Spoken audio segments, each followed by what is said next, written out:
Sonam Walia I think उनका नाम है, ठाकुर जी के नन्हे भक्त है, अपने पतिदेव के साथ केदार बाबा से मिलने चले गई केदारनाथ। केदार बाबा के जब दर्शन करने गई तो वहां पर फूल के रूप में सबको प्रसाद मिल रहा था, फ्लावर्स देते हैं ना मंदिर में जैसे, तो इनको भी मिला। इनको क्या मिला?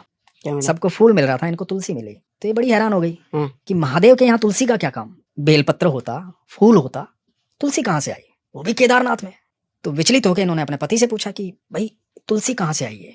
तो इनके पति ने कहा कि तुम भक्त किसकी हो? महादेव को तो पता है ना, तो महादेव ने तुम्हारा स्वागत किया है, इसलिए तुम्हारे हाथ में वृंदा है। रूमा कुथर जी हैं, उनके यहाँ जो लाडली जी है राधा रानी, सर वो विग्रह है पीतल का जो जैसे हम लाते हैं ना लड्डू गोपाल और राधा रानी, पीतल की जो मूर्ति होती है। विग्रह जब हो जाता है, जब हमारी आस्था उसमें जुड़ जाती है, प्राण प्रतिष्ठा हमारी आस्था से उसमें आ जाती है, तो विग्रह एक मूर्ति विग्रह हो जाती है। राधा रानी के बाल बढ़ने शुरू हो गए सर, नॉर्मल पीतल का विग्रह है सर, बाल बढ़ने शुरू हो गए। एक रंजना भारद्वाज जी है पंजाब की रहने वाली, उनके घर शादी थी, लड्डू गोपाल जी को राधा रानी से बड़ा प्रेम है उनको, ठाकुर जी से।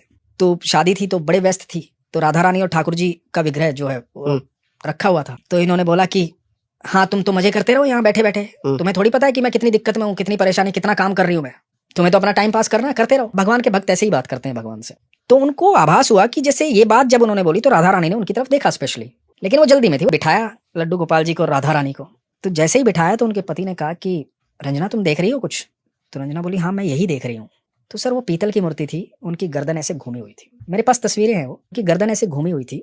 तो रंजना जी ने बोला कि मैं सुबह जब मैंने ठाकुर जी को ऐसा बोला था ना, तो मुझे लगा था कि राधा रानी ने पलट के मेरी तरफ देखा। तो तब से ऐसी मूर्ति ऐसी हुई है राधा रानी की, मतलब पीतल की मूर्ति ऐसे गर्दन घूमी हुई है।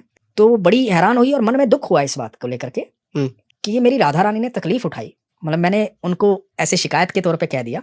तो जब उनको नाइट ड्रेस वो पहनाने लगी रात्रि में शयन के लिए, तो उन्होंने राधा रानी से रिक्वेस्ट की कि राधा रानी आप अपनी गर्दन ठीक कर लो, गर्दन में बल आ जाएगा, आपको तकलीफ होगी, मुझे क्षमा कर दो। जैसे वो पोशाक पहनाते हैं ना, तो पोशाक जब पहनाई, तो जब पोशाक पूरी पहन ली तो गर्दन सीधी हो गई थी सर।